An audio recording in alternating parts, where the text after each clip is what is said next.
If a narcissist gets to know about narcissistic abuse, narcissism, and so on, they can mold themselves into a perfect victim, making it very difficult to know who is who or who is what, who is a victim and who is a narcissist.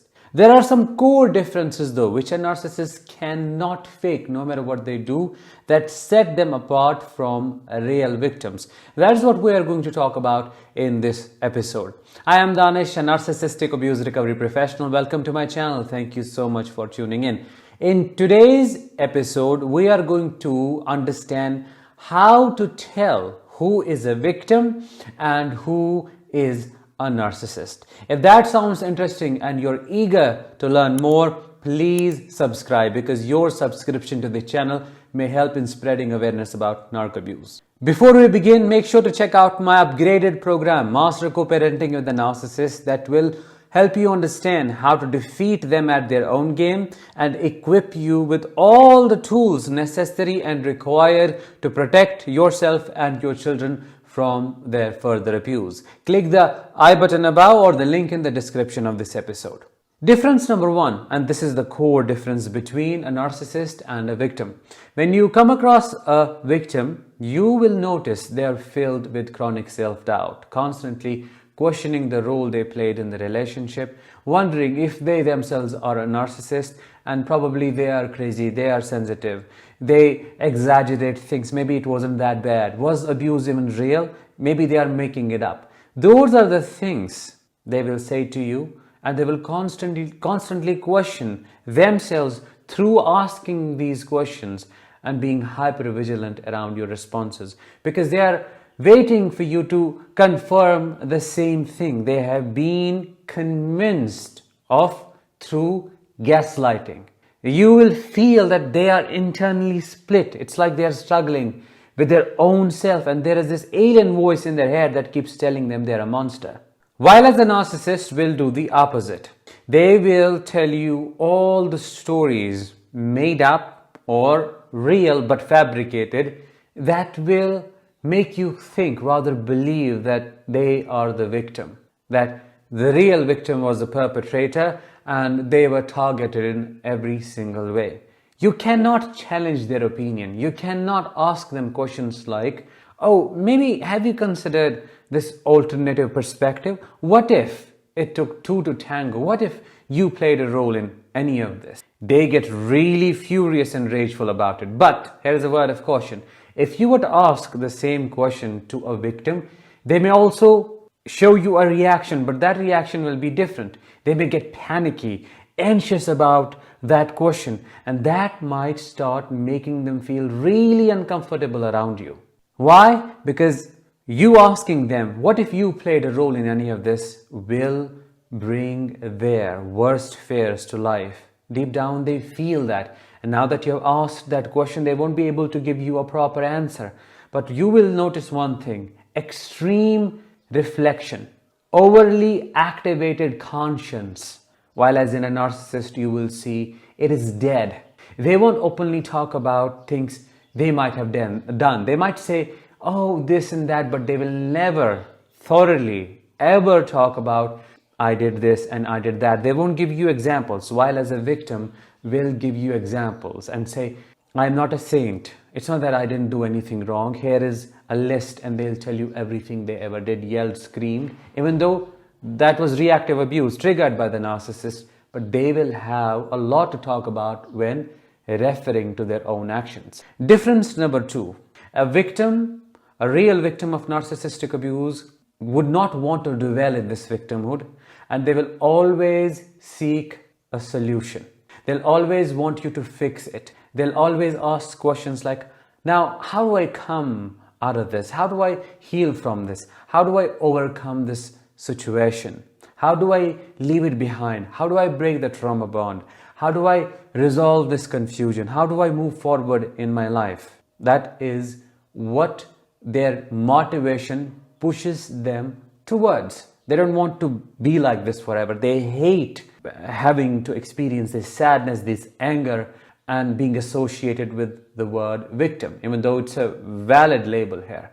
While as a narcissist will want you to do the opposite. A narcissist will want you to constantly and permanently enable their made-up victimhood. The moment you talk about, okay, what can we do about it now? Here are some of the tools that we can use to process the trauma or to work on, let's say, these aspects that you're struggling with. That will be a big injury to them. Oh, how dare you? You don't care about me. You're not compassionate, even though you might have been compassionate for months, listening to the same thing again and again because there is nothing new. It's their victimhood and they want to keep extracting that empathy. It's like they're mining for it constantly. And now that you're like, okay, fine, I understand it, I validate it. What can we do about your suffering? Because there is hope for you. Let's move forward. They do not want to move forward. They're not interested in it. Instead, they want to reel in as many people as possible to listen to their stories and to enable their victimhood so that they can feel special. A true victim of narcissistic abuse will go to any lengths to overcome the trauma and will try their level best, and they will genuinely put in the efforts, and you will see the change when it comes to their healing. While as a narcissistic individual will stay stuck, will say, oh, I'll do this, I'll do that, delusions of their grandeur, but when it comes to their practical life, efforts are missing. And then the crazy part is they will blame it on you or the modality or the therapy or the therapist or something else which is not letting them to move on. That is how the story goes. Difference number 3.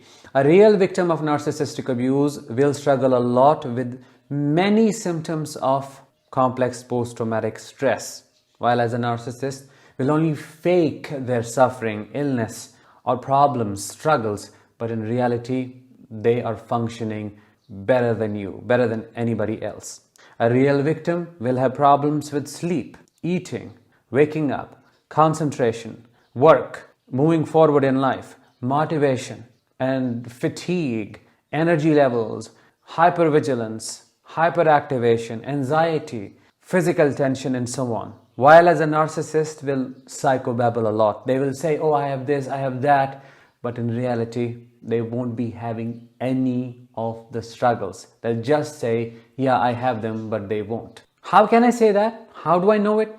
Well, true suffering cannot be faked. If it is authentic, you will know it. If it is coming from a real place, you will know it. Moreover, these victims, true, genuine survivors, feel a lot of shame in not overcoming these struggles. They try constantly and they do not want to, keep dealing with the same issues over and over again. They are fed up. They just want to live their life. While as the narcissist, as I said, loves to dwell on this. They want to keep suffering so that you keep enabling them. Difference number 4. A genuine victim of narcissistic abuse struggles a lot with trauma bonding, while as a narcissist does not. Which is not to say those survivors who see the narcissist for who they are, who do not miss them, who are not trauma bonded basically, are narcissists themselves. Of course not. That is a different category. But you need to understand this. You won't see any narcissist confused about, oh, maybe she was this and maybe she was that and he was this and he was that. There is no compartmentalization. They are delusional in the perception of who they dealt with. Rather, they're rigid. They have convinced themselves that they were victimized and the person they dealt with was evil. Period. There is no questioning that. They are not addicted the way the victim is. They do not want them back. Yes, they want them back, but that's a different kind of wanting them back. A narcissist wants their victim back, not to love them, but to abuse them, punish them, isolate them, alienate them, torture them, and target them. While as a trauma-bonded survivor wants or would want to be back with the narcissist, not to abuse them, but to be loved or to love them. That is the difference between their intentions. Trauma-bonded survivors are panicky.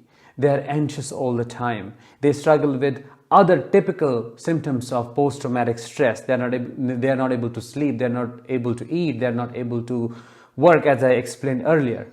In a narcissist, you would not see any problems like that. They may be trauma bonded to the victim as well, but their trauma bond is an entirely different thing. They're trauma bonded to the supply, which is what they want back, which can be control or something else. They are not in denial, while as a victim of narcissistic abuse struggles a lot with denial because they are truly shocked. A narcissist is not shocked at all. They just want to take revenge. That is what their trauma bond is all about. They are also not justifying the behavior of the victim, while as a victim justifies or tends to justify or whitewash the behaviors of the narcissist to justify the reason behind going back. Do you understand the main difference here? Hoovering is different than a trauma bonded survivor wanting to go back or constantly trying to reach out. Hoovering is all about regaining control and torturing and abusing only to discard, while as trauma bond is all about regulating the nervous system and feeling okay. Difference number 5, and the main one. A true victim of narcissistic abuse does not jump into relationships after leaving the narcissist. They don't do it quickly. They take a break. They can't trust people. They can't be around people. They are deeply hurt and they do not want to do anything with relationships for a while. But a narcissist does the opposite. They find their next source of supply while they are with you or just after leaving you to fix the emptiness, to fill the void that cannot be filled with anything. And then they start idealizing the new partner by telling them all the crazy stories, by creating narratives to prove they were with a crazy ex who destroyed their life, and now the burden is on you, the new person, to fix me because I'm so broken deep within. A true victim of narcissistic abuse also struggles a lot with health issues caused by chronic stress, while as a narcissist is healthy for the most part. They're fine. They're not dealing with autoimmune disorders like Hashimoto's, multiple sclerosis, chronic fibromyalgia, rheumatoid arthritis, IBS, urticaria, eczema, psoriasis, I can go on. They're fit and fine. My father was, while as you, as a survivor, start developing and struggling with health issues that you never had before. You only got them during the relationship or immediately after leaving them. You look really old, worn down. They don't. They're fresh, young, and they're ready to hunt down their next supply. They're not depleted or exhausted. You are. So those are the main differences between a true victim and a narcissist. Let me know which one did you resonate with the most, and also make sure to check out my signature program, Heal After Narcissistic Abuse, which will not only equip you with the understanding about how you get traumatized in such a relationship, but also will give you a lot of tools to move on, recover, and become your best version possible. Click the I button above or the link in the description of this episode and enroll right now. I'll talk to you in the next one. Until then, as always, let the healing begin and continue.